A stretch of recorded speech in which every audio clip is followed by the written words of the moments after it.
দায়িত্বে আছি। তো সেই জন্য প্রথম আলোর পরিবার এবং সাংবাদিক গোষ্ঠী, লেখক, বুদ্ধিজীবী, সাহিত্যিক সবারই একটা দাবি হচ্ছে এর সুষ্ঠু তদন্ত হতে হবে এবং সেটার দায়িত্ব আপনাকে নিতে হবে। তদন্তের দায়িত্ব আমরা নিতে পারি, বিচারের দায়িত্ব বিচার বিভাগের।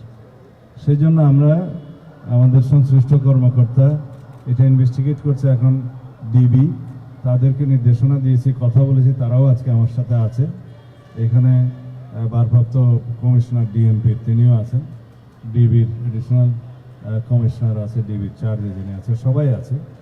আমি তদন্তের অগ্রগতি কী সেটা জানতে চেয়েছি এবং আগামী 2 মাসের মধ্যে তদন্ত কার্যক্রম, সুষ্ঠু তদন্ত কার্যক্রম সমাপ্ত করে চার্জশিট দাখিলের জন্য নির্দেশনা দিয়েছি। তারপরে বিচারিক প্রক্রিয়া শুরু হবে, সেটা আদালতের ব্যাপার।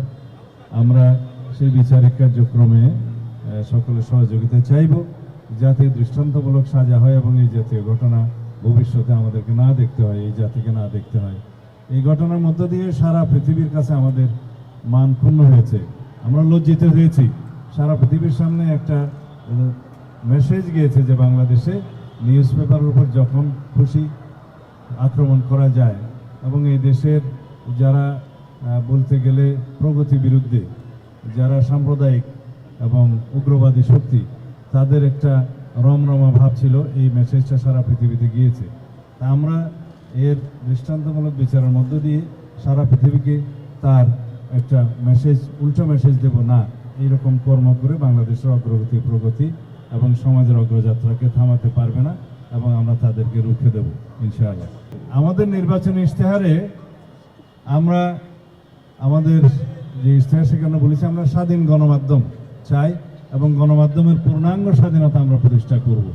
বিচার বিভাগের পূর্ণাঙ্গ স্বাধীনতা আমরা বিশ্বাসী এবং প্রতিষ্ঠা করব। সেই লক্ষ্যে আমাদের ইশতেহারে কিছু বিষয় আমরা উল্লেখ করেছি, সেটা যেন আমরা বাস্তবায়ন করতে পারি, সবার সহযোগিতার দরকার। এবং আমাদের এই ইশতেহারে আমরা ম্যান্ডেট পেয়েছি জনগণের। বাংলাদেশে এখন সর্বোচ্চ ম্যান্ডেট আমরা পেয়েছি 49 সামথিং। এই ম্যান্ডেট আর কোনো ইশতেহার বাংলাদেশের ইতিহাসে পায়নি। সুতরাং আমরা আশা করব আমাদের ইশতেহার যেন আমরা বাস্তবায়ন করতে পারি।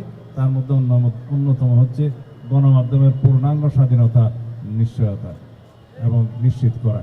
ধন্যবাদ মতি ভাই। আমরা এখন ডেইলি স্টারে যাব। আচ্ছা, এখানে বুদ্ধিজীবী আছে, ডক্টর জাহিদ, আমাদের পররাষ্ট্রমন্ত্রী আছে এবং একটা পররাষ্ট্রমন্ত্রী যখন আগে সরকার ছিলেন তারও কিছু দায় দায়িত্ব আছে বোধহয়।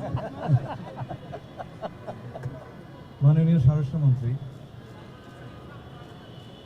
আপনি যে কথাটি বললেন দায় দায়িত্ব, সেই দায় দায়িত্ব এড়িয়ে যাওয়া কোনো সরকারের পক্ষে সঠিক নয়। এবং আপনি যে কথাটি বললেন যে এর সুষ্ঠু বিচার এবং দৃষ্টান্তমূলক শাস্তি এর ব্যবস্থা এই সরকার করবে, এই আশ্বাসটি খুব প্রয়োজন ছিল। প্রথম আলো এবং